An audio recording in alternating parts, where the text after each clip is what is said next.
WAOH is brought to you in part by Ohio's #1 trusted real estate team, The Young Team. Online at theyoungteam.com.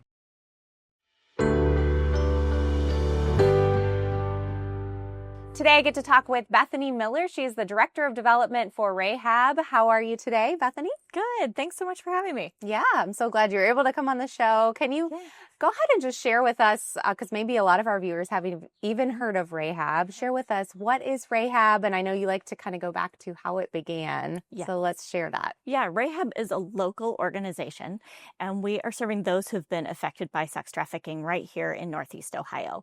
And yes, to talk about how we started, RAHAB began over 20 years ago. And really interesting, we started with one woman. Her name was Becky Moreland. She's our founder. She still supports the ministry today, but she went out into the streets of Akron and started meeting women who she saw were hurting. And this was back before trafficking was really a familiar term in our society. But she just saw that women were hurting and being exploited and being used. And so started offering support to them and just kindness, just going out and talking with them. We hear stories about her handing out little slips of paper with her name and her phone number, just like, call me if you need help. Yes, I've heard that story before. Yeah. I mean, now it seems like, oh my gosh, she's just passing out her phone number to everyone. But at the same time, what a beautiful way to just reach out and say, hey, if you need help. So yeah, and just really that wanting to offer love and kindness to someone who's really in a hard and difficult situation. Yeah. And so that's where it all started. And over 20 years, it's grown, but we still do that. We still go out into the streets and the strip clubs as part of our outreach, and go meet women right where they are, where a lot of trafficking is happening, whether people realize that or not, and meeting women where they are and offering them a support system. Right. Just wanting to offer them kindness. That's really beautiful. And so I love that you kept that part of the ministry, but then obviously it's grown into so much more. So share with us the other things that RAHAB does as well. Yep. So that would be our outreach program. And again, that's going into the streets and the strip clubs. Those are teams of volunteers and staff who go out and do that. We also have teams who go into the jails and do ministry in the jails to women who are incarcerated. We know a lot of women pick up charges through the trafficking activities. And so they are there and we can connect with them. Outside of our outreach, we also have 2 drop-in homes. One is right here in Akron, and then we have another one in Canton. Those are non-residential homes, but they're located in neighborhoods in a comfortable environment. Women can come. They don't need a referral. They don't need an application, no qualification. The door is open to them. Oh, that's awesome. Yeah, and they can come anytime. And we find they find out about it a lot of times by word of mouth, other women who have visited. Right. And they can come and get a warm meal. We have what we call boutiques in those spaces, a really nice place where they can come and get clothing and hygiene supplies. It's not a go, rustle through the boxes, but our staff and our volunteers do a great job of setting it up nicely so they can come and shop and get those things that they need, those basic supplies. But really the heart of all of that is a place where they can come and find safety and find community and find support and participate in any of that to whatever degree they feel comfortable. But we find that when we build those healthy relationships, that's where they can really find healing. Ooh, that's beautiful. And then you mentioned an education element that you actually have staff that will go out and then teach people. We do. Because you also mentioned to me before this interview that there's a lot of misconceptions surrounding trafficking. So share a little bit about those 2 things. Yeah, so we do training and education. So we as RAHAB will host trainings at least once a month that are open and free for the public to attend. And those will tell a lot more about what trafficking actually is by the federal definition and how we see that play out here in our own community. Because a lot of times when we go out and we say, hey, this is the population that we serve, we hear people say, oh, well, does trafficking even happen here? Right. Yes, it does. It's actually quite prevalent, and it happens in every community. There's no community that is without trafficking. Wow. And so what we see is anytime there's a demand for commercial sex, there is a demand for trafficking. And so we want to help people to understand how that's playing out in our community, and one, so that they can be part of reducing demand and preventing it in that sense, but also how they can be part of helping survivors and how they might be able to help prevent that in the lives of people that they know. The other component of our organization is we also serve youth. So So we have programs for minors. And that's one thing, I have young kids, and as they're growing up, I want to be sure that as a parent, I'm looking out for the places that they could have pitfalls. A lot of that today is online and in social media. Yeah.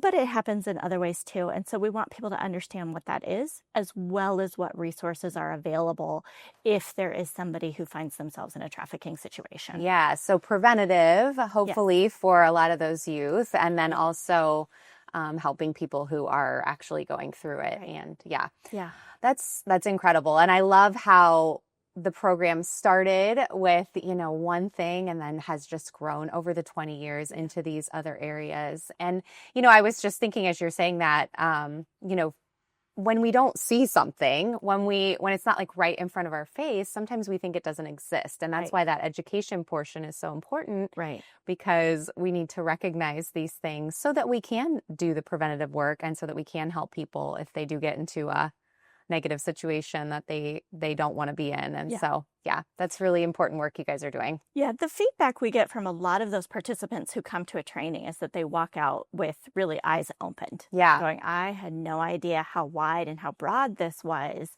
And they start to see how it is possible for all of that to be happening here in our community when you start to understand that definition is much broader than was originally thought.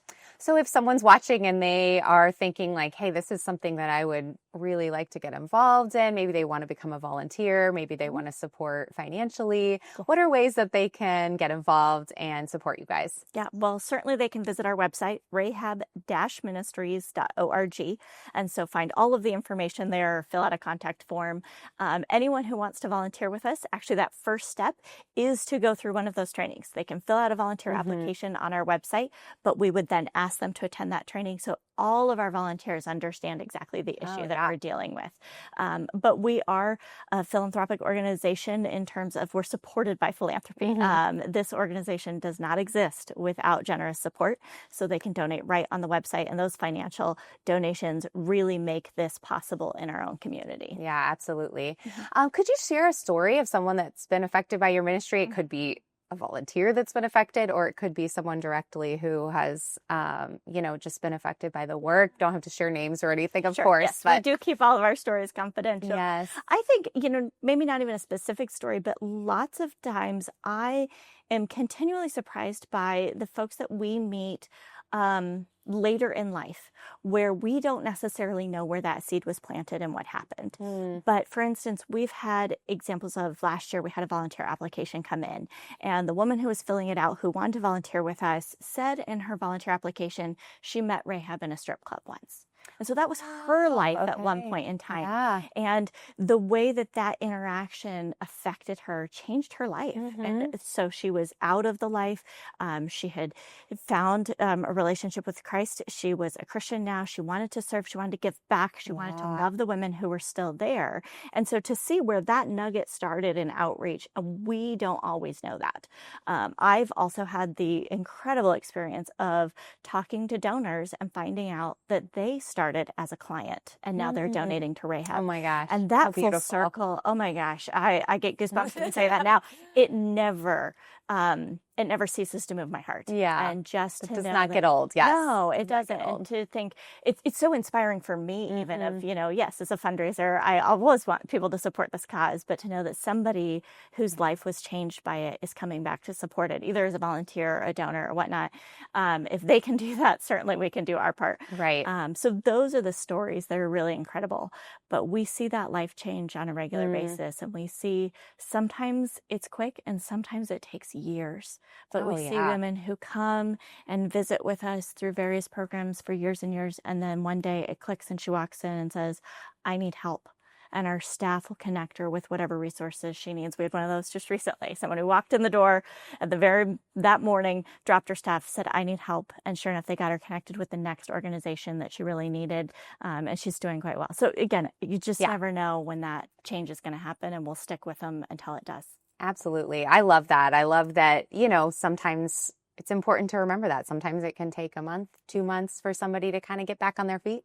Yeah. Sometimes you need to walk with them for 5, 6 years. And then, I mean, to just leave a little nugget, Yep. the estimate is that it will take a woman 7 attempts to leave her trafficker before she'll leave him for good, him or her. I believe that. Yeah, absolutely. Yeah. And we say healing is not a straight line. Mm-hmm. And so for us, we're not going to cut off services to any woman if she backslides or gets caught up in it. We know that trafficking is so complex and has so many layers, and there's so much trauma, that what the women that we serve need is support and resources, and we're going to be there to provide them as long as she needs. I love that. Thank you so much. We had Bethany Miller on the show today from RAHAB, and I love all just so much information you have. What a wealth of information you have, Bethany. Thank you for being here. You're welcome. We will share all of your information, including your website and your social media, for people to find you guys.